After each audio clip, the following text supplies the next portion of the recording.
અરવલ્લી જિલ્લા એલસીબી પોલીસે બાઇક ચોર ગેંગની ધરપકડ કરી છે। અરવલ્લી જિલ્લા એલસીબીની પોલીસને સફળતા મળી છે। બાઇક ચોર ગેંગને એલસીબીની ટીમે બાતમીના આધારે ઝડપી પાડી છે। ઝડપાયેલ ગેંગના ઇસમો અમદાવાદ ગાંધીનગરમાં બાઇક ચોરી કરતા હતા। રાજસ્થાનના 4 યુવકો જીઆઈડીસી હોટેલ પર નોકરી કરતા હતા અને ત્યારબાદ ચોરીની ઘટનાઓને અંજામ આપતા હતા। મોડાસાના ગાજણ પાસે શંકાસ્પદ હાલતમાં મળી આવતા આખો પર્દાફાશ થયો છે। આરોપી પાસેથી પોલીસે 4.20 લાખનો મુદ્દામાલ જપ્ત કર્યો છે। હાલ પોલીસે બાઇક ચોર ગેંગની ધરપકડ કરી કાયદેસરની કાર્યવાહી હાથ ધરી છે।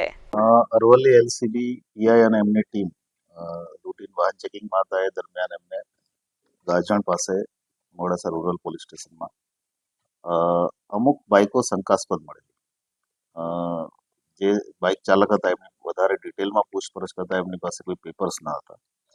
વધારે શંકા જતા જે તે સમયે સ્થળ ઉપર ગજવીર ચૌહાણ, હર્ષ, મહાવીર અને ખુશપાલ એમ 4 આરોપી પકડાયેલા અને ઊંડાણપૂર્વક પૂછપરછ કરતા આ 4 આરોપી પાસેથી 4 બાઇક ઉપરાંત બીજી 4 બાઇક જે એમણે અગાઉ અન્ય જગ્યાએ વેચી દીધેલી ચોરીની, આ બધી કુલ 8 બાઇકો કબજે કરી છે।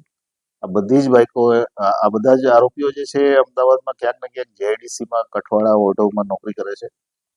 મૂળ બધા જ રહેવાસી રાજસ્થાનના છે અને બધી જ બાઇકો એમની પાસે જે મળી છે એ ચોરીની હતી અને એ પહેલા એમણે અગાઉ ચોરી કરીને 4 બાઇકો વેચી પણ દીધેલી। આ બધા જ બાઇકો 8 બાઇકોના ગુના અમદાવાદના અલગ અલગ પોલીસ સ્ટેશન વસ્ત્રાપુર, રાણી વગેરે પોલીસ સ્ટેશનોમાં ગુના પણ દાખલ થયેલા છે અને આ રીતે અમદાવાદથી બાઇક ચોરી કરી અને રાજસ્થાનમાં વેચતી એક ગેંગ એલસીબી અરવલ્લીની ટીમે પકડી પાડી છે। સિમ્પલ બાઇક ચોરીમાં બહુ મોટી મોડસ ઓપરેન્ડી નથી હોતી। એ જે વિસ્તારમાં નોકરી કરે છે, કારણ કે અમદાવાદમાં જ આ બધા નોકરી કરતા હતા, જે વિસ્તારમાં નોકરી કરે છે ત્યાં એમને મોકો મળે ત્યારે બાઇક લઈ ડાયરેક્ટ કરીને નીકળી જવાનું અને સીધા રાજસ્થાનમાં સાવ ઓછા ભાવે વેચી દેવાનું। કારણ એ અમુક બાઇકોની ડિમાન્ડ જે છે એ જ્યાં એમનું ઘર છે અથવા જ્યાં એમનું માર્કેટ છે ત્યાં અમુક બાઇકોની ડિમાન્ડ વધારે હોય, એને કારણે થઈને એ એક જ પ્રકારની બાઇકો, કારણ કે એ તરત એમને વેચાઈ જાય, એ જ એકમાત્ર કારણ છે। મહેન્દ્ર પ્રસાદ, S24 ન્યૂઝ, અરવલ્લી।